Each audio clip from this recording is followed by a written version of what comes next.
कांग्रेस प्रवक्ता पार्टी के पीक को रोक सकती है और किसी दल के अंदर इतनी कुव्वत नहीं है कि भारतीय जनता पार्टी के विकास को रोक पाए। तो अब ये कांग्रेस को तय करना है कि कांग्रेस केवल सेकुलरिज्म के मुद्दे पर चलेगी, कांग्रेस केवल छद्म पंथ निरपेक्षता के मुद्दे पर चलेगी, या कांग्रेस क्षेत्रीय दलों का जो जातिवाद वाला मुद्दा लेकर के आ जाएगी। उसे कुछ नेचुरल नैसर्गिक मुद्दे उठाने चाहिए। इस देश में 110 करोड़ से ज्यादा सनातन को मारने वाले लोग हैं, उनका अप्रत्यक्ष रूप से अपमान करना। छत्तीसगढ़ में कन्वर्जन को भूपेश बघेल और ईसाई मतांतरण कोई छुपी बात नहीं। छत्तीसगढ़ में ऐसा कोई मोहल्ला नहीं होगा जहां ईसाई मतांतरण किया ना हो और भूपेश बघेल ने एफआईआर नहीं होने। तो ये ऐसे मुद्दे हैं जो कांग्रेस को जो है पीछे की तरफ लेकर के आ रहे हैं। कांग्रेस को जो सनातन से चिढ़ है कांग्रेस के कुछ नेताओं और प्रो मुस्लिम की तरफ जो पार्टी झुकी दिखती है। बिल्कुल, और यही बात जो है कांग्रेस के कई बड़े नेता कह भी रहे हैं। आचार्य प्रमोद कृष्णम भी लगातार इस बात को लेकर वो तेनारा जीत सकती है तो मध्य प्रदेश क्यों नहीं? इसको इंट्रोस्पेक्ट करना होगा। छत्तीसगढ़ में अगर इतनी अच्छी इमेज थी भूपेश बघेल की, तो वहां की जनता ने क्यों दंडित किया? इसका उत्तर उन्हें ढूंढना होगा, वो भी यथाशीघ्र। और तीसरा, उन्हें केंद्रीय नेतृत्व को मजबूत करना ही होगा।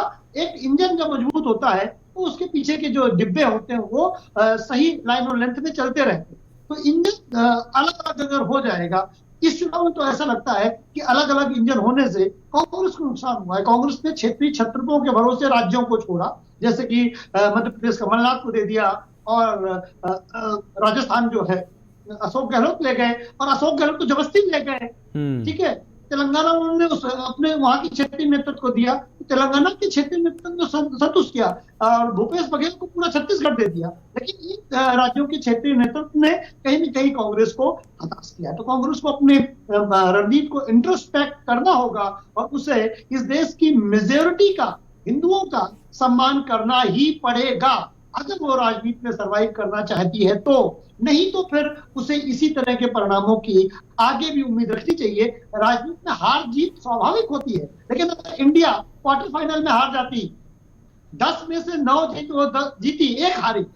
लेकिन अगर इंडिया पहले दूसरे मैच में हार जाती, 10 में से 7 मैच हार जाती, तो उसकी क्षमताओं पर प्रश्न लगता। तब ये कहना थोड़ा कठिन होता कि खेल में जीत हार तो लगा ही रहता है। तो 2014 से 2023 के बीच में कांग्रेस बहुत कम अच्छा परफॉर्म कर पाई है। उसके बाद भी अगर कांग्रेस के लोग कहते हैं कि राजनीति में भी जीत हार लगा रहता है, कोई ज्यादा चिंता वाली बात नहीं, परेशान होने की जरूरत नहीं है। तो राजनीति है, तो फिर कांग्रेस की इंट्रोस्पेक्ट वो कैसे करेगी? कांग्रेस की सेहत कैसे दुरुस्त होगी? जिसका शरीर बहुत बीमार हो फिर भी कहे कि हम बीमार नहीं है, तो फिर उसकी बीमारी और बढ़नी है। ठीक है, कांग्रेस ने 1950 के बाद से ही मुस्लिम तुष्टीकरण किया।